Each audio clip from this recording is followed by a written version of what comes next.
नमस्कार। आज हम पढ़ेंगे fundamental of computers and information technology या डीसीए की बात करें तो कंप्यूटर फंडामेंटल, उसकी यूनिट 1 इकाई 1। ठीक, चलिए सबसे पहले जानते हैं कंप्यूटर क्या है। कंप्यूटर क्या है? कंप्यूटर एक इलेक्ट्रॉनिक डिवाइस है। कंप्यूटर एक इलेक्ट्रॉनिक डिवाइस है जो यूज़र की कमांड पर इनपुट को प्रोसेस करके आउटपुट में बदलता है एवं गणना को आसान बनाता है। कंप्यूटर आंकड़ों की गणना करना आसान बनाता है और साथ ही साथ सारे डेटा और आंकड़ों को सुरक्षित स्टोर करता है। इसके जो जनक हैं वो चार्ल्स बेबेज को माना जाता है। ठीक, इसमें हम देख रहे हैं यूज़र की कमांड। कमांड क्या होती है? कमांड मतलब होता है हमारे द्वारा दिया गया कोई भी कार्य। जैसे हमने अगर मान लीजिए कीबोर्ड में कुछ क्लिक किया है, कीबोर्ड में कुछ बटन प्रेस किया है, तो वो हमने दी है कमांड। ठीक, ये हमारी क्या है? कमांड। अब ये डेटा कीबोर्ड की मदद से वो डेटा इनपुट होता है कंप्यूटर के अंदर। क्या होता है? इनपुट। फिर कंप्यूटर उसको प्रोसेस करता है और आउटपुट डिस्प्ले हमें आउटपुट के रूप में उसका डिस्प्ले कराता है। जैसे मान लीजिए हमने कुछ टाइप किया है तो वो डेटा हमें, हाँ, तो कंप्यूटर एक ऐसा इलेक्ट्रॉनिक उपकरण है जो यूज़र की कमांड पर इनपुट को प्रोसेस करके आउटपुट में बदलता है। यूज़र यानी हम लोग जो कंप्यूटर को चलाते हैं। कमांड मतलब हमारे द्वारा दिए गए कार्य, चाहे हमने मान लीजिए कीबोर्ड के माध्यम से दिया हो, माउस के माध्यम से। तो जो हम कार्य कंप्यूटर को करवाते हैं वो होते हैं कमांड। इनपुट क्या होता है? अब जो भी हमने काम कंप्यूटर को दिया है, जैसे मान लीजिए हमने टाइप किया सी, कीबोर्ड से टाइप किया सी, तो सी हमने टाइप किया, ये कमांड है। कंप्यूटर के अंदर ये डेटा गया है, कंप्यूटर के पास ये डेटा पहुंचा है, उसने उसको प्रोसेस किया है। अब उसका रिजल्ट भाई मॉनिटर पे सी टाइप करवाना है, ये आउटपुट में बदल दिया। ठीक, तो प्रोसेस करके उसको आउटपुट में बदलना ही कंप्यूटर का काम। और साथ ही साथ गणना को आसान बनाता, कैलकुलेशन को जो है बिल्कुल सिंपल कर देता। जैसे हमारा कैलकुलेटर है, वैसे ही कंप्यूटर में हमारी गणना को आसान बनाता है। कंप्यूटर जब शुरू शुरू में बना था उस समय उसका काम क्या था? गणना करना। तो इसीलिए कंप्यूटर का काम होता है गणना को आसान बनाना। कंप्यूटर आंकड़ों की गणना करना आसान बनाता है और साथ ही साथ साथ ही साथ डेटा और आंकड़ों को सुरक्षित स्टोर कर देता है। ठीक, जैसा हम काम बुक्स में करते हैं वैसा ही काम हम कंप्यूटर के माध्यम से डेटा को या आंकड़ों को सुरक्षित करके स्टोर कर सकते हैं। इसके जो जनक हैं वो चार्ल्स बेबेज को माना। ठीक, चलिए अब कंप्यूटर को थोड़ा शब्दों में समझने की कोशिश करते हैं। जो कंप्यूटर शब्द बना है वो बना है COMPUTER। ठीक, और प्रत्येक शब्द का एक अलग अपना अर्थ होता है जिसको मिला करके हम कंप्यूटर बोलते हैं। C for common, C for common या कॉमनली। फिर ऑपरेटिंग, चलाए जाने वाली, नॉर्मली सामान्य रूप से चलाए जाने वाली मशीन। कॉमनली ऑपरेटिंग मशीन या कॉमनली ऑपरेटेड मशीन। पर्पजली यानी उद्देश्य, पर्पजली या particularly. Used, you for used for. ठीक, टेक्नोलॉजी, टी से टेक्नोलॉजी, ई से एजुकेशनल एंड रिसर्च। अर्थात रिसर्च हो, चाहे एजुकेशन संबंधित काम, चाहे टेक्नोलॉजी की बात करें, तीनों के लिए जो यूज़ की जाती है पर्पजली, जो इस काम के लिए जो यूज़ की जाने वाली मशीन है वो होती है कंप्यूटर। वो क्या होता है? Computer. COMPUTER, commonly operated machine purposely used for technology educational research, या common operating machine purposely used for technology educational and research. ये होता है। चलिए कंप्यूटर का इतिहास के बारे में देखें कि भाई बना कब है, कैसे, क्या सारी चीज़ें हैं। तो देखिए कंप्यूटर का आविष्कार आज से लगभग 2000 साल पहले हुआ था। जैसे जैसे समय बदलता गया ठीक वैसे वैसे कंप्यूटर का विकास हुआ।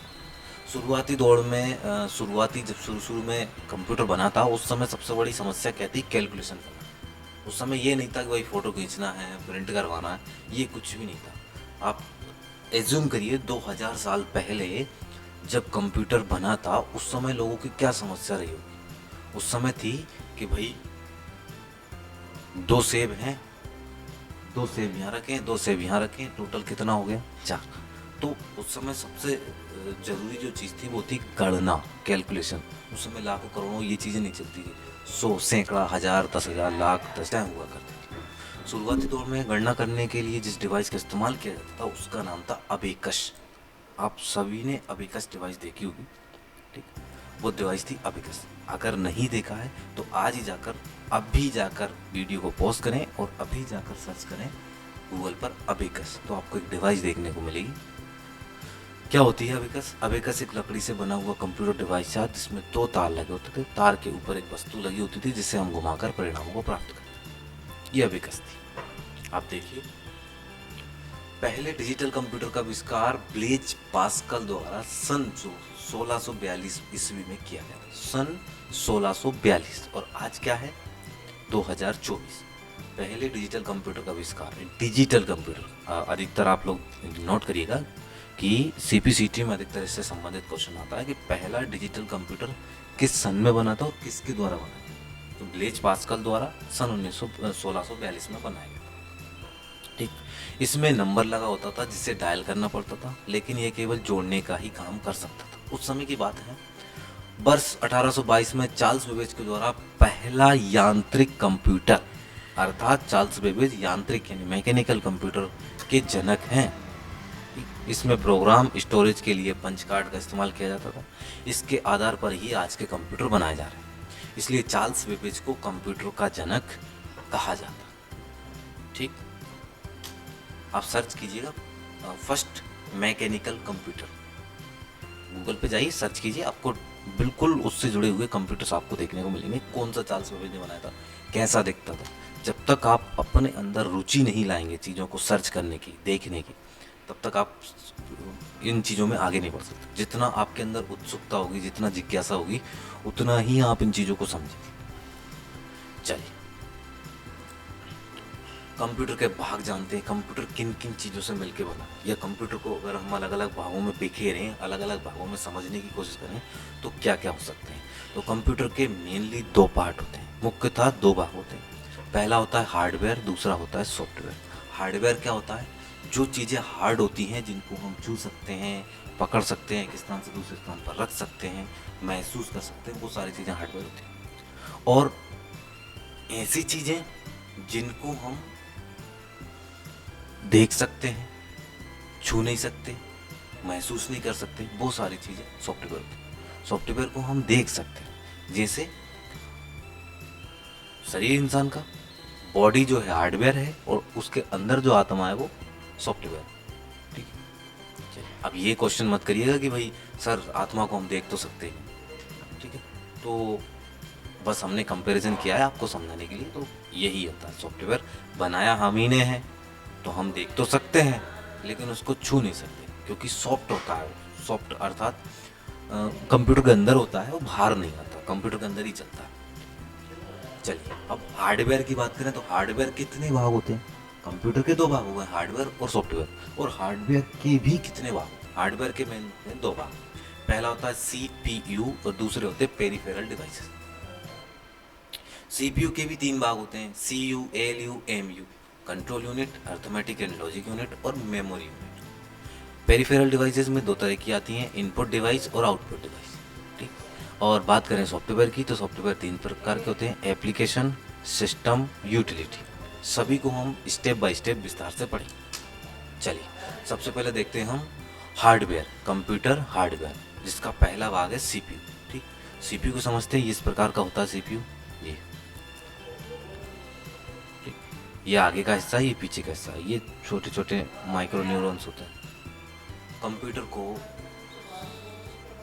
सीपीयू को कंप्यूटर का दिमाग भी कहा जाता है, क्योंकि सभी तरह के डाटा प्रोसेसिंग का कार्य सीपीयू से ही होता है। संक्षेप में कहें तो सीपीयू कंप्यूटर के पार्ट्स को कंट्रोल करता है। कोई भी डाटा बिना सीपीयू के प्रोसेस नहीं हो सकता। यानी कि अगर हमने कंप्यूटर को कोई काम दिया है तो वो काम इस प्रोसेसर तक पहुंचेगा, इसलिए इसको मस्तिष्क कहा जाता है। इसके बिना कुछ भी संभव नहीं। सीपीयू का पूरा नाम होता है सेंट्रल प्रोसेसिंग यूनिट। यह कंप्यूटर का एक छोटा लेकिन बहुत ही महत्वपूर्ण भाग होता है। कंप्यूटर का छोटा और बहुत ही महत्वपूर्ण भाग, जो कि एक चिप के समान होता है, छोटी चिप, ठीक। यह कंप्यूटर के सभी कंपोनेंट को इंस्ट्रक्शन देता है, और जितने भी इंस्ट्रक्शन आते हैं उनको प्रोसेस करता है, प्रोग्राम के अनुसार परिणाम प्राप्त करता है, इसके बाद कंप्यूटर को कोई आउटपुट देता है। इसके बिना कुछ भी संभव नहीं है। जो भी हम काम कर रहे हैं कंप्यूटर में, वो अगर हम इनपुट दे रहे हैं, कीबोर्ड चला रहे हैं, तो कीबोर्ड का डेटा पहले सीपीयू के पास जाता है, प्रोसेस करता है, फिर वो आउटपुट के लिए उसको भेजता है। चलिए, सीपीयू के 3 भाग होते हैं, अर्थमेटिक एंड लॉजिक यूनिट, दूसरा होता है मेमोरी यूनिट, तीसरा होता है कंट्रोल यूनिट। अर्थमेटिक और लॉजिक यूनिट जिसको ALU भी बोला जाता है, मेमोरी यूनिट जिसको MU भी बोलते हैं, और कंट्रोल यूनिट जिसको CU भी बोलते हैं। देखिए, इस प्रकार से कंप्यूटर का जो CPU है, जो हमने छोटा सा डिवाइस देखा है, वो ऐसा होता है। इसके अंदर 3 भाग होते हैं, CU, ALU और MU, जो अंदर उसके काम करते हैं। बात करें हम ALU, arithmetic and logic unit, यह CPU का महत्वपूर्ण हिस्सा होता है। इसका इस्तेमाल कंप्यूटर, हम बात कर रहे हैं CPU की, कि भाई CPU अंदर कैसे काम करता है, ठीक।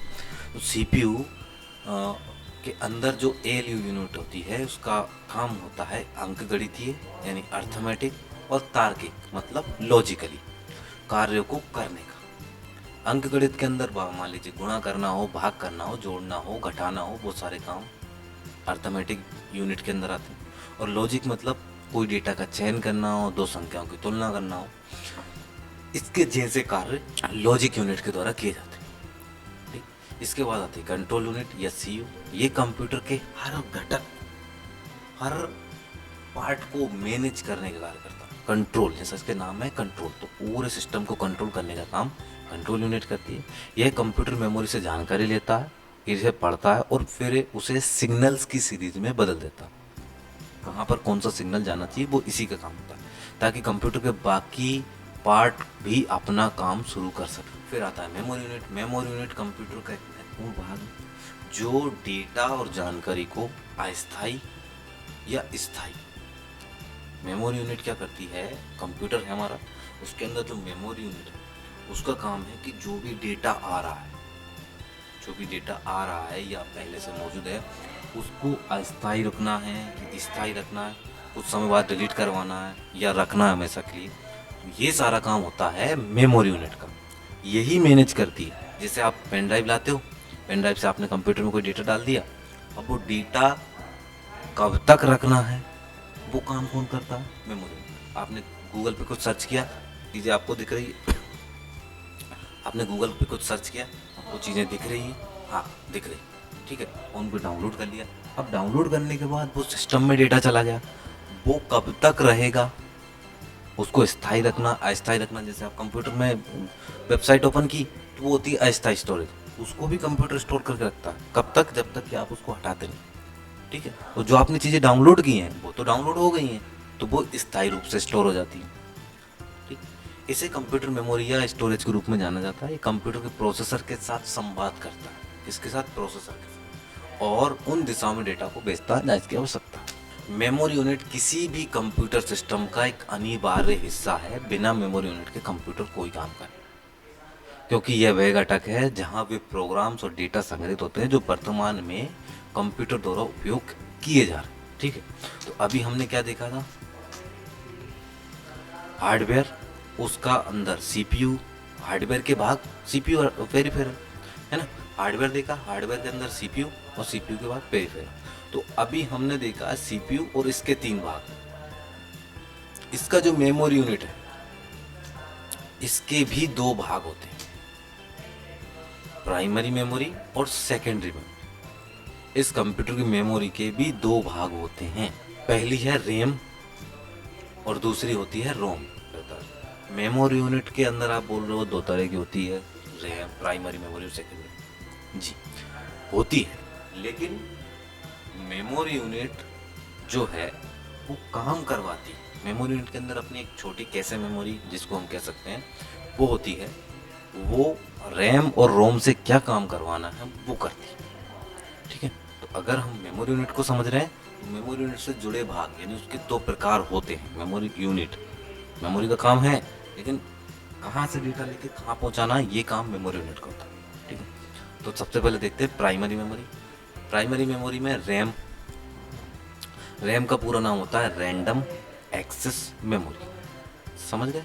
इसे मेन मेमोरी और प्राथमिक मेमोरी कहते हैं। रैम में सीपीयू द्वारा परिवर्तन वर्तमान में किए जा रहे कार्यों का डेटा और निर्देश स्टोर होता है। जो भी वर्तमान में काम किए जा रहे हैं उनका डेटा और निर्देश स्टोर रहते हैं किसके अंदर, रैम के अंदर। यह मेमोरी सीपीयू का भाग होती है, इसलिए इसका डाटा डायरेक्ट एक्सेस किया जाता है। सीपीयू का भाग होती है, ठीक है, कोई पढ़ा था हमने, तो इससे डायरेक्ट डेटा एक्सेस सीपीयू द्वारा किया जाता है। इसमें स्टोर डेटा हमेशा के लिए स्टोर नहीं होता। जब तक रैम में पावर सप्लाई ऑन रहती तब तक डेटा रहता है। कंप्यूटर शट डाउन होने पर रैम का सारा डेटा स्वतः चला जाता है। आप मोबाइल चला रहे हैं, ठीक है, मोबाइल के अंदर जो जो आपने ऐप ओपन कर रखे वो आपको रिसेंट ऐप में दिखते हैं। वो जो रिसेंट ऐप में डेटा चल रहा है वो ही रैम के अंदर स्टोर होता है। जैसे आपने रिसेंट में ऐप में जाके हटा दिया तो वो ऐप का डेटा चला गया। कौन कौन सा वाला, जो वर्तमान में रनिंग था। जैसे एग्जांपल के लिए हम व्हाट्सअप देखते हैं। आपने व्हाट्सअप ओपन की, व्हाट्सअप के अंदर आप किसी व्यक्ति से चैट कर रहे हैं, ठीक है, आप चैट कर रहे हैं तो चैट वाला डेटा अभी ओपन है, चैट वाला पेज ओपन है, ठीक है। आप इसको बीच से हटा दीजिए। बीच से हटाना मतलब रिसेंट ऐप में चला गया, ठीक है। अब दूसरा काम कर लिया आपने, और जैसे आप रिसेंट ऐप में जाकर वापस व्हाट्सअप ओपन करेंगे तो आपको वहीं मिलेगा वो चैट जो है, चैट वाला पेज ही ओपन मिलेगा, ठीक है। तो वो डेटा रैम के अंदर रखा हुआ। लेकिन मान लीजिए आपने मोबाइल शट डाउन कर दिया, बंद कर दिया या डिस्चार्ज हो गया, और आप जब आप दोबारा व्हाट्सअप ओपन करेंगे तो होम पेज पे आ जाओगे जहाँ पर सभी के नाम, नंबर, डिटेल्स, फोटो वगैरह दिख रहा है। अब वो चैट वाला सेक्शन ओपन नहीं होगा आपको। वो चैट कब ओपन होगा, जब आप उससे उस पर क्लिक करोगे। तो जो वर्तमान में जो डेटा रनिंग है वो रैम के अंदर स्टोर होता है और हमेशा के लिए स्टोर नहीं होता, ठीक है। तो रैम का काम होता है डेटा को अस्थायी रूप से स्टोर करके रखें। ये इस प्रकार की रैम होती है। रैम के दो प्रकार होते हैं, S RAM, D RAM. RAM के भी दो प्रकार होते हैं। एस रैम का पूरा नाम होता है स्टैटिक रैंडम एक्सेस मेमोरी। इसे कार्य करने के लिए लगातार बिजली की जरूरत होती है। लगातार बिजली मिलते रहने के कारण इसे रिफ्रेश करने की जरूरत नहीं होती। लगातार अगर बिजली मिल रही है तो उसको रिफ्रेश करने की आवश्यकता नहीं है, इसलिए इसकी स्पीड डी रैम से स्लो होती है। जो स्टैटिक रैम है उससे इसकी स्पीड स्लो होती। बात करें हम डी रैम यानी डायनेमिक रैम। डी रैम का पूरा नाम होता है डायनेमिक रैंडम एक्सेस मेमोरी। इसे कार्य करने के लिए रिफ्रेश करने की जरूरत होती है। एस रैम की तुलना में इसकी स्पीड बहुत तेज होती है। फिर रोम, पहला हमने देखा था रैम, दूसरा है हमारा रोम। कौन सी मेमोरी? प्राथमिक मेमोरी, ठीक है, प्राइमरी। रोम का पूरा नाम होता है रीड ओनली मेमोरी। ये एक नॉन वोलेटाइल मेमोरी है जिसका अर्थ है कि हमेशा के लिए डेटा को स्टोर करके रखना, और इसे रीड ओनली मेमोरी इसलिए कहा जाता है क्योंकि इसमें डेटा केवल रीड कर सकते हैं, डेटा को राइट नहीं कर सकते। इस मेमोरी का इस्तेमाल कंप्यूटर और अन्य डिवाइस में डेटा को स्टोर करने के लिए किया जाता है। इसमें बिजली चली जाती है तो कंप्यूटर सिस्टम बंद हो गया, और बंद होने के बाद भी डेटा डिलीट नहीं होता। रैम और रोम, रैम में डेटा हमेशा के लिए स्टोर नहीं होता, बिजली चली गई डेटा गया। रोम में क्या होता है? रोम में डेटा होता है लेकिन हम उसको लिख नहीं सकते। आपको उसको किसी सॉफ्टवेयर या किसी मशीन के माध्यम से एक बार लिखना होगा। हमने डेटा लिख दिया, लिखने के बाद केवल हम उसको रीड कर सकते हैं, इसलिए उसको बोला जाता है रीड ओनली मेमोरी। इसमें जो डेटा होता है वो बिजली जाने के बाद जाता नहीं है, उसी के अंदर स्टोर रहता है। जैसे एग्जाम्पल की बात करें तो आपने देखे होंगे मोबाइल आते हैं, बच्चों को खेलने के लिए जो मोबाइल आता है जिसमें गाने वगैरह भरे हो ना, पहले से आपने देखा हो, बोला चल चाहिए चाहिए चाहिए, इस प्रकार का। तो वो जो डिवाइस होती हैं उनके अंदर रोम लगी होती है जिसके अंदर वो गाने पहले से फिल भरे हुए, पहले से वो गाने उसमें स्टोर्ड है। केवल वो ही गाने चलेंगे, उसके अलावा दूसरा गाना आप उसमें डाल नहीं सकते, कोई व्यवस्था ही नहीं है। लेकिन हमारे जो मोबाइल है उसमें हम कोई भी गाना डाल देते हैं, कोई भी डिलीट कर देते हैं। वो जो डिवाइस होती है उसके अंदर रैम और रोम दोनों होती हैं। रैम में अस्थायी डेटा होता है, जो गाना बज रहा है उसको वो स्टोर करके रखती है, भाई ये गाना यहाँ से स्टार्ट हुआ यहाँ तक खत्म। और रोम में क्या होता है, उसके अंदर वो गाना पूरा रखा हुआ है स्टोर। अगर सेल डिस्चार्ज हो गया, सेल खत्म हो गया, दूसरा सेल डालिए वापस चल। रोम 3 तरह की होती है, पी रोम, ईपी रोम और डबल ईपी रोम, ठीक है। अभी हमने इसमें क्या देखा था, इसमें डेटा हम राइट नहीं कर सकते। कब नहीं कर सकते? रोम में, ठीक है। अब रोम को थोड़ा अपग्रेड किया गया है। पी रोम का पूरा नाम होता है programmable read only memory.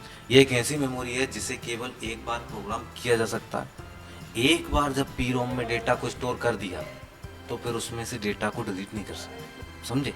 Programmable read only memory, एक बार अगर डेटा इसमें प्रोग्राम कर दिया तो फिर उसको डिलीट नहीं कर सकते। दूसरा क्या है, ईपी रोम। ये क्या होता है, इरेजेबल प्रोग्रामेबल रीड ओनली, अर्थात इसमें डेटा को डिलीट किया जा सकता है और दोबारा भी राइट किया जाता है। लेकिन कैसे, इस इसको सिस्टम से आपको बाहर निकालना होगा। डबल ईपी रोम जो डिवाइस होती है, जो कैसी होती है, ये रोम आपको दिखाते हैं। देखिए इसमें जो छोटी सी ये जो चिप बनी हुई है, ये वाली इस प्रकार की होती है। ईपी रोम में डेटा को डिलीट तथा स्टोर करने के लिए इसे कंप्यूटर से बाहर निकालना पड़ता है, उस पर्टिकुलर डिवाइस में लगाना होता है जिसकी मदद से हम इसमें डेटा रीड या राइट कर सकते हैं। ठीक, नंबर 3, डबल ईपी रोम। इसका क्या काम होता है, पहले इसका नाम समझिए फिर उसका काम समझना। Electrically erasable programmable read only memory. Electrical मतलब विद्युत की मदद से, इरेजेबल इरेज कर सकते हैं, प्रोग्रामेबल रीड ओनली। इसका प्रयोग कंप्यूटर में छोटी मात्रा में डेटा को स्टोर करने के लिए किया जाता है। यह पी रोम तथा ईपी रोम की तुलना में महंगी होती है और डेटा को डिलीट करने के लिए कंप्यूटर से अलग से निकालना नहीं पड़ता, कंप्यूटर से निकालने की आवश्यकता नहीं, उसी में ही आप डेटा इसमें चाहो तो इसमें आप डेटा डिलीट कर सकते हो और लगा सकते हो। जैसे एग्जांपल के लिए हमारा मोबाइल होता है, हमारे मोबाइल में क्या होते हैं, हम बोलते हैं ना 4 GB रैम है, 64 GB रोम है, तो वो रोम क्या है, इसी टाइप की वो रोम होती है जिसको हमें कंप्यूटर से या मोबाइल से निकालने की आवश्यकता नहीं है, उसी में ही हम डेटा रीड राइट कर। इसके बाद देखते हैं सेकेंडरी मेमोरी। सेकेंडरी मेमोरी एक प्रकार की नॉन वॉलेटाइल मेमोरी होती है जिससे डायरेक्ट सीपीयू के द्वारा एक्सेस नहीं किया जा सकता। प्राइमरी मेमोरी सीपीयू का ही डायरेक्ट हिस्सा होती है। सेकेंडरी मेमोरी क्या होती है, कंप्यूटर का डायरेक्ट हिस्सा नहीं होती, अलग से जोड़ा जाता है और इसमें डेटा हमेशा के लिए स्टोर रहता है, यानी कंप्यूटर बंद हो ना हो कोई दिक्कत नहीं, डेटा एक बार आपने लिख दिया तो लिखा है जब तक आप खुद से उसको डिलीट नहीं करें। ठीक है। सेकेंडरी मेमोरी कौन कौन से प्रकार की होती है, hard disk HDD hard disk drive, SSD solid state drive, flash drive या pen drive, DVD digital video disc या digital versatile disc, CD compact disc, memory card, magnetic tape, zip drive, जिनको हम कंप्यूटर में अलग से लगा सकते हैं, निकाल सकते हैं, इससे कंप्यूटर पे कोई फर्क नहीं पड़ता। ठीक, वो होती है सेकेंडरी स्टोरेज डिवाइस, ये सेकेंडरी मेमोरी। ठीक, सबसे पहले हार्ड डिस्क ड्राइव, HDD पूरा नाम हार्ड डिस्क ड्राइव होता है, एक नॉन वॉलेटाइल स्टोरेज डिवाइस है जिसका इस्तेमाल डेटा को स्टोर करने के लिए होता है। इस प्रकार की होती है, इसमें एक कैसेट लगा होता है, ठीक है, एक CD, और ये होता है इसका हेड, जिसका काम होता है इसके अंदर जो डेटा लिखा है उसको रीड करने का, ये होता है इसका हेड। इसमें पिन लगी होती है, वो पिन इस CD पर, जब ये CD घूमती है, यहाँ पर मोटर लगी होती है, यहाँ पर इस मोटर की मदद से CD घूमती है, उस सब जब CD घूमती है तो उसके ऊपर ये हेड का काम होता है डेटा को रीड करना, राइट करना। यह डेटा को हमेशा के लिए स्टोर रखती है, अर्थात कंप्यूटर बंद होने पर डेटा को बनाए रखता, उसे होने नहीं देता। सभी कंप्यूटर को डेटा को स्टोर करने के लिए एक प्रकार की डिवाइस की आवश्यकता होती है। Hard disk drive computer, laptop, mobile device के अंदर स्थापित किया जाता है इसको, और इसका उपयोग डेटा को रीड और राइट की प्रक्रिया को नियंत्रित करने के लिए भी किया जाता है। डेटा के अंदर डेटा को रीड करना, राइट करना, तो ये जो हेड होता है इसी का काम होता है डेटा को रीड करना और राइट करना। फिर SSD, हार्ड डिस्क के बाद SSD अभी बहुत ज़्यादा प्रचलन में है क्योंकि ये हार्ड डिस्क के मुकाबले बहुत फास्ट होती है और इसके अंदर रोम जैसी चिप लगी होती है जो रोम वाली टेक्नोलॉजी पे काम करती है। कौन सी ROM, double EP ROM, electrically erasable programmable read only. SSD का पूरा नाम सॉलिड स्टेट ड्राइव होता है। ये एक प्रकार की सेकेंडरी स्टोरेज है, हार्ड डिस्क के समान बड़ी मात्रा में डेटा को स्टोर करके रख सकती है और फ्लैश आधारित मेमोरी होती है जो हार्ड डिस्क की तुलना में तेज होती है। यदि कंप्यूटर में SSD का उपयोग किया जाता है, हम लोग यदि हमारे कंप्यूटर में हार्ड डिस्क की बजाय अगर SSD लगाते हैं तो 10 गुना से लेकर 30 गुना तक फास्टर हो सकती है, हमारा कंप्यूटर फास्ट चले। फ्लैश ड्राइव, ये क्या होती है, फ्लैश ड्राइव मतलब सिंपल सा पेन ड्राइव। ये भी एक नॉन वॉलेटाइल मेमोरी है, इसका इस्तेमाल डेटा और फाइलों को स्टोर करने के लिए किया जाता है। ये देखने में बहुत छोटी होती है, इसे USB पोर्ट की सहायता से कंप्यूटर जोड़ा जाता है और कंप्यूटर में डेटा को स्टोर ट्रांसफ़र करने का सबसे आसान तरीका है। 2 GB से 1 TB तक, और अब तो और भी बढ़ गई है। कंप्यूटर में लगाइए, डेटा को डालिए, कहीं और ले जाना है तो पेन ड्राइव की मदद से आप डेटा को ले जाए। फिर देखते हैं डीवीडी। डीवीडी का पूरा नाम होता है डिजिटल वीडियो डिस्क या डिजिटल वर्सेटाइल डिस्क। यह एक ऑप्टिकल डिस्क तकनीक है जिसका प्रयोग बहुत बड़ी मात्रा में डेटा को स्टोर करने के लिए गया था। पहले एक समय बहुत ज़्यादा चलती थी, मूवीज़ वगैरह को आपको यदि देखना है, स्टोर करके रखना है, तो सबसे ज़्यादा मूवीज़ इसी में रखा जाता है। डीवीडी की स्टोरेज क्षमता होती है 4.7 GB से 8 GB तक और इसका वजन लगभग 16 ग्राम होता है। ज़्यादातर प्रयोग मूवीज़ को स्टोर करने में इसका किया जाता है। आजकल डीवीडी का प्रयोग खत्म हो गया क्योंकि यूट्यूब, हॉटस्टार, अमेजॉन प्राइम और जैसी बहुत सी चीज़ें ऐसी आ गई हैं जिनकी मदद से आप सीधे इंटरनेट से कोई भी डेटा देख सकते हैं। ठीक, तो इस प्रकार की डीवीडी होती है। ये चमकीली सतह होती है इसमें, इसी में डेटा होता है जिसको कि ऐड की मदद से रीड किया जाता है। सीडी होती डीवीडी की तरह ही है, इसका पूरा नाम होता है कॉम्पैक्ट डिस्क। विशेष प्रकार की सीडी होती है जिसमें डेटा एक बार राइट कर दिया, एक बार लिख दिया आपने, फिर उसको आप बार बार रीड कर सकते हो, दोबारा रीराइट नहीं कर सकते। अर्थात उसमें अगर एक बार आपने डेटा लिख दिया तो वो लिखा हो गया। सेम काम डीवीडी में होता है, सेम काम इसमें होता है। इसमें एक बार मूवी आपने डाल दी, अब आप उसको सीडी ड्राइवर या डीवीडी ड्राइवर की मदद से जितनी बार मर्जी उतनी बार देखिए। और इसमें 700 MB तक डाटा स्टोर किया जाता है। डीवीडी से छोटी होती है, पहले चलती थी डीवीडी से पहले सीडी चलती थी। फिर देखते हैं मेमोरी कार्ड। मेमोरी कार्ड क्या है? एक स्टोरेज डिवाइस होता है, ये आप सभी ने यूज़ किया होगा। इसका इस्तेमाल डेटा और मल्टीमीडिया को स्टोर करने के लिए किया जाता है। फ़ोन में गाने, ऑडियो, वीडियो, फोटो स्टोर करने के लिए यूज़ होता है। इसको फ्लैश कार्ड भी हम बोलते हैं और 64 GB तक स्टोर कर सकता है डेटा। बात करें फिर मैग्नेटिक टेप, जिसको कि इसको टेप रिकॉर्डर की मदद से चलाया जाता था और बहुत से लोग इसको कैसेट के नाम से भी जानते हैं, कैसेट। ठीक है, तो मैग्नेटिक टेप डेटा को स्टोर करने की सबसे पुरानी तकनीक है। इसकी क्षमता काफ़ी ज़्यादा होती थी, कीमत भी बहुत कम होती थी। 100 MB से 200 GB तक का डेटा हम इसकी मदद से स्टोर कर सकते हैं। मैग्नेटिक टेप की लाइफ ज़्यादा होती है, इसलिए इसका उपयोग ऐसे डेटा को स्टोर करने के लिए किया जाता है जिसे काफ़ी लंबे समय के लिए। ठीक, ये होता है कैसेट। इसको क्या बोलते हैं बहुत से लोग? कैसेट। जबकि इसका नाम क्या है? Magnetic tape. यहाँ पर जो आप देख रहे हो ये गोले में, ये चुंबकीय लेपित एक पत्ती होती है प्लास्टिक की, जिसी के अंदर सारा डेटा स्टोर होता है। इसी को ही रीड किया जाता है हेड की मदद से और इसमें डेटा रीड राइट हम कर सकते हैं। अगला है जिप ड्राइव। हार्ड डिस्क से पहले जिप ड्राइव चलती थी। जिप ड्राइव एक छोटा पोर्टेबल डिस्क ड्राइव होता है जिसका इस्तेमाल कंप्यूटर की फाइलों को स्टोर करने के लिए, बैकअप लेने के लिए इस प्रकार की होती थी। ये कंप्यूटर में लगा होता था और इसका जो समय है वो 750 MB तक ही इसमें डेटा स्टोर कर सकते थे। बहुत पुराने समय में चलती थी जब हमारी हार्ड डिस्क वगैरह नहीं आई थी। और ब्लू रे डिस्क, ये भी एक ऑप्टिकल डिस्क है। CD DVD तरह इसका इस्तेमाल बड़ी मात्रा में डेटा को स्टोर करने के लिए, हाई डेफिनेशन वीडियो को रिकॉर्ड करने, प्ले करने के लिए किया जाता है। इसका फ़ायदा ये है कि इसमें हम डेटा रीड भी कर सकते हैं, राइट भी कर सकते हैं। और ब्लू रे डिस्क की तुलना में हम CD या DVD से करें तो इसकी क्षमता का अंदाज़ा हो जाता है। अर्थात इसकी क्षमता बहुत ज़्यादा होती है। इसमें हम 28 GB तक डेटा रख सकते हैं और अभी और भी इसकी क्षमता बढ़ा देगी। ऑप्टिकल डिस्क के मुकाबले ब्लू रे डिस्क में अधिक स्टोरेज क्षमता होती है और न सिर्फ अधिक स्टोरेज बल्कि एक DVD के मुकाबले high resolution, advance video quality, advance audio quality, high resolution की फ़ोटो, वीडियो सभी चीज़ें हम इसमें रख सकते हैं उनके मुकाबले। फिर देखते हैं हम पेरीफेरल डिवाइसेस। ये क्या चीज़ होती है भाई? Computer peripheral devices. आपको याद होगा तो हमने देखा था कंप्यूटर के हार्डवेयर के दो भाग, CPU और पेरीफेरल। CPU देखा हमने, CPU यानी सेंट्रल प्रोसेसिंग यूनिट। 3 भाग देखे, कंट्रोल यूनिट जो सिस्टम को कंट्रोल करता है, LU arithmetic and logic unit जो अर्थमेटिक और लॉजिक संबंधित कार्य करता है, मेमोरी यूनिट जो मेमोरी संबंधित डेटा को स्टोर करना, अस्थायी रखना। तो मेमोरी यूनिट के 2 भाग देखे हमने, रैम और रोम। ठीक है, मेमोरी यूनिट के 2 भाग, रैम, रोम। रैम के 2 भाग देखें, स्टैटिक रैम, डायनेमिक रैम। रोम के 3 भाग देखें, PROM, EPROM, EEPROM। ये होती प्राइमरी मेमोरी।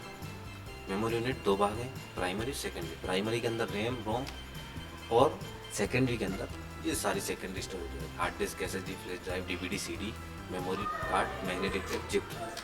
अब देखते हैं हम पेरिफेरल डिवाइस। चलिए पेरिफेरल डिवाइस को समझते हैं। कंप्यूटर पेरिफेरल कोई बाहरी डिवाइस है जो कंप्यूटर को इनपुट और आउटपुट प्रदान करती है। एक इनपुट पेरिफेरल डिवाइस कंप्यूटर को डेटा और निर्देश भेजती है, ठीक है, और आउटपुट डेटा प्राप्त करती है। चलिए दो तरह की होती है, input device, output device.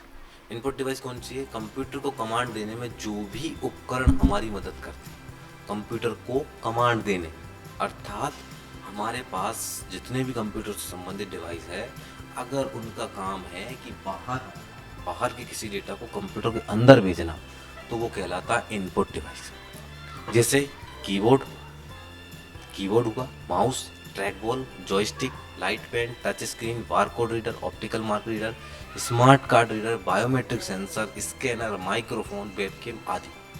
Keyboard की मदद से हम टाइपिंग करते हैं, माउस की मदद से हम मूवमेंट कराते हैं कर्सर का, ट्रैक बॉल भी यही काम करती है पॉइंटिंग का, जॉयस्टिक का भी यही काम होता है, लाइट पेन की मदद से हम कुछ लिख पाते हैं कंप्यूटर के अंदर, टच स्क्रीन में हम कुछ टच करके इंस्ट्रक्शन देते हैं, बारकोड रीडर से बारकोड रीडर के माध्यम से जो भी बारकोड के अंदर डेटा है वो कंप्यूटर के अंदर भेज देते हैं। ऑप्टिकल मार्कर रीडर, तो OMR सीट जो होती है उसके डेटा को रीड किया जाता है। Smart card reader, biometric sensor, scanner, microphone, webcam, ये सारी चीज़ें क्या है? Input device. आउटपुट डिवाइस, वे डिवाइस जो उपयोगकर्ता को कंप्यूटर सिस्टम से, कंप्यूटर में के अंदर डेटा है उसको हमें बाहर चाहिए, बाहर प्राप्त होता है, तो आउटपुट अगर हमें प्राप्त हो रहा है उसका, चाहे वो सॉफ्ट कॉपी के रूप में यानी मॉनिटर की मदद से, या हार्ड कॉपी चाहे प्रिंट के रूप में, ठीक है, कागज़ पे अगर प्रिंट मिला है कोई डेटा तो वो आउटपुट, या फिर हमें कानों के माध्यम से कोई चीज़ सुनाई दे रही है यानी कि स्पीकर भी क्या करता है? साउंड को या सॉफ्ट डेटा को हार्ड डेटा में कन्वर्ट करता है जिससे हम उसको सुन पाते हैं, ठीक। चलिए इसके बाद देखते हैं कंप्यूटर के अंदर सॉफ्टवेयर। हार्डवेयर वाला पार्ट हो गया, अब देखते हैं सॉफ्टवेयर कंप्यूटर में तैयार किए गए प्रोग्रामों के समूह को, अर्थात निर्देशों का समूह, छोटे छोटे निर्देशों का समूह प्रोग्राम कहलाता है, और प्रोग्रामों का समूह सॉफ्टवेयर कहलाता है। निर्देश क्या होते हैं? जैसे अगर कीबोर्ड से कोई व्यक्ति के टाइप करेगा, कीबोर्ड में अगर किसी ने के दबाया तो कंप्यूटर को कैसे रिएक्ट करना है, क्या काम करके देना, किस सॉफ्टवेयर पे क्या करना है। जैसे अगर यहाँ पे टाइम सो रहा है तो वो किस प्रकार सो हो, तो ऐसे क्या है, छोटे छोटे नियम होते हैं, रूल्स होते हैं, और इन रूल्स के समूह को प्रोग्राम बोला जाता है, प्रोग्रामों के समूह को सॉफ्टवेयर बोलते हैं। कंप्यूटर हार्डवेयर को संचालित करने के लिए मानव द्वारा निर्देश देने की विधि सॉफ्टवेयर के रूप में होती है। सॉफ्टवेयर मानव और कंप्यूटर के मध्य परस्पर संपर्क स्थापित करते हैं। सॉफ्टवेयर जो है, ये हमारा कंप्यूटर है, ये हम लोग हैं, बीच में होते हैं सॉफ्टवेयर जो हमारे द्वारा दिए गए निर्देश को सॉफ्टवेयर तक पहुंचाते हैं, हार्डवेयर तक पहुंचाते हैं, और हार्डवेयर या उस कंप्यूटर द्वारा जो काम किया जाता है वो किसी सॉफ्टवेयर के माध्यम से हमें बताया जाता है। एक सॉफ्टवेयर डेवलपर एक उच्च स्तरीय कंप्यूटर प्रोग्रामिंग भाषा, हाई लेवल लैंग्वेज का उपयोग करके कंप्यूटर सॉफ्टवेयर बनाता है। एक उच्च स्तरीय भाषा प्रोग्रामर के लिए पढ़ने और समझने में आसान होती है, लेकिन कंप्यूटर इन निर्देशों को नहीं समझ सकता। कंप्यूटर केवल मशीनी भाषा को समझता है, इसीलिए इन निर्देशों को मशीनी भाषा में बदल दिया जाता है। एक मशीनी भाषा में बाइनरी कोड में निर्देशित होते हैं, जब हम सॉफ्टवेयर इस्तेमाल कर रहे हैं तो पहले से ही बाइनरी रूप में होते हैं, अर्थात कंप्यूटर केवल 0 और 1 को समझता है, और 0 चाहे वो हो 0 या हो 1, ये दोनों बाइनरी नंबर्स कहलाते हैं, और इन नंबर्स के समूह को या इन नंबर्स को मशीनी भाषा कहा जाता है। कंप्यूटर केवल यही समझता है, जहाँ पर 0 का मतलब होता है ऑफ और 1 का मतलब होता है ऑन, क्योंकि इलेक्ट्रॉनिक डिवाइस है। और आपको पता है इलेक्ट्रॉनिक डिवाइस जो भी है, चाहे वो बल्ब हो, लाइट का बल्ब इलेक्ट्रॉनिक बिजली से चलता है, तो या तो वो बंद हो सकता है या वो चालू हो सकता है, बंद चालू दो ही कंडीशन उसकी हो सकती है। तो बंद का मतलब 0 और एक का मतलब चालू, ठीक है। तो हमारा कंप्यूटर भी इसी प्रकार काम करता है। हम आगे समझेंगे, जब मशीनी भाषा समझेंगे उस समय आपको ये बताएंगे कैसे सारी चीज़ें काम करती हैं, ठीक है। सॉफ्टवेयर 3 तरह के होते हैं, system software, application software, utility software, ठीक। सिस्टम सॉफ्टवेयर सिस्टम को मैनेज करने का काम करते हैं, एप्लीकेशन सॉफ्टवेयर एप्लीकेशंस को मैनेज करने का काम, या एप्लीकेशन जितनी भी तरह की एप्लीकेशन होती है वो सब एप्लीकेशन सॉफ्टवेयर। और यूटिलिटी जो दोनों का मिला जुला काम करते हैं। अब देखते हैं कंप्यूटर के गुण और विशेषताएं। हाई स्पीड, जैसा हम सब जानते हैं कंप्यूटर को तीव्र गति से परफॉर्म करने के लिए डिज़ाइन किया गया, बहुत फास्ट, और कंप्यूटर इस में माहिर है, इस कार्य में वो माहिर। यानी कंप्यूटर की अगर विशेषताओं की बात की जाए तो सर हाई स्पीड है, जितना इंसान सोच नहीं सकता उससे तेज कंप्यूटर काम करके देता। तो हाई स्पीड तो है, वह कोई भी फंक्शन बड़े आसानी से तीव्र गति से कर सकता, क्योंकि इसी तरह से प्रोग्रामिंग हुई है, जिस कारण रिजल्ट काफ़ी फास्ट शो कराता है और डाटा को काफ़ी जल्दी प्रोसेस कर देता है, डेटा को बहुत ही जल्दी प्रोसेस करता है। एक्यूरेसी मतलब सटीकता, अगर सटीकता की तुलना की जाए तो कंप्यूटर डेटा और उसकी परफॉर्मेंस काफ़ी सटीक, काफ़ी एक्यूरेसी पाई जाती है। अगर हम कोई कैलकुलेशन करते हैं तो उसमें गलती हो सकती है, लेकिन कंप्यूटर से गलती नहीं।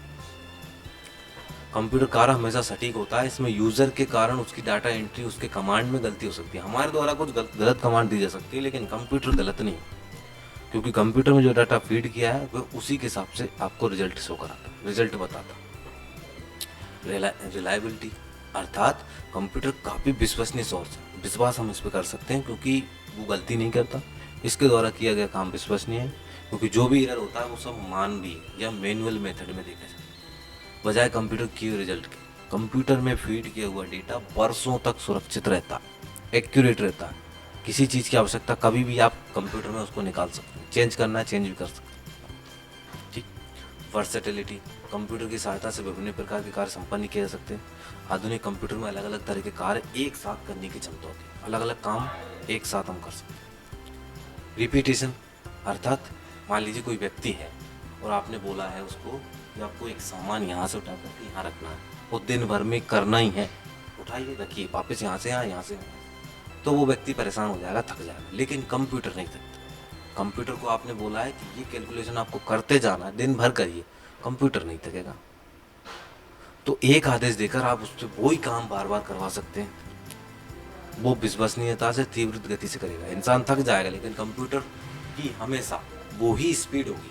आपने सुबह काम दिया है, शाम तक भी वो उसी स्पीड से करता रहेगा। एजिलिटी, कंप्यूटर को एक मशीन होने के कारण मानवीय दोषों से रहे थे, थकान, बोरियत महसूस नहीं होती और हर बार समान क्षमता से काम करता है।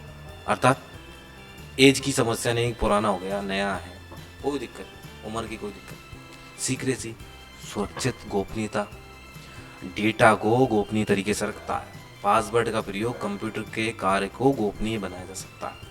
हम पासवर्ड अगर लगा दें कंप्यूटर में तो उसका फ़ायदा क्या है कि जब तक वो पासवर्ड नहीं डाला जाएगा तब तक कंप्यूटर ओपन नहीं होगा। या किसी फाइल में हमने पासवर्ड डाल दिया, अब वो ओपन नहीं होगी। किसी एप्लीकेशन में पासवर्ड डाल दिया, आप करिए कोशिश, कितनी कोशिश कर सकते। तो ये तरीका होता है गोपनीय रखने का। पासवर्ड के प्रयोग से कंप्यूटर में रखे डाटा और कार्यक्रमों को केवल पासवर्ड जानने वाला व्यक्ति ही देख सकता है। सुपर मेमोरी अगला गुण है, विशेषता। कंप्यूटर की मेमोरी काफ़ी शार्प होती है, जिससे सालों पुरानी फाइल भी आपको मिनटों में निकाल कर दे सकता है। चाहे सालों पुरानी किसी भी फाइल फोल्डर में पड़ी हो, आपको सिर्फ सर्च करना है उसको और वो फाइल तुरंत आपको मिल जाए।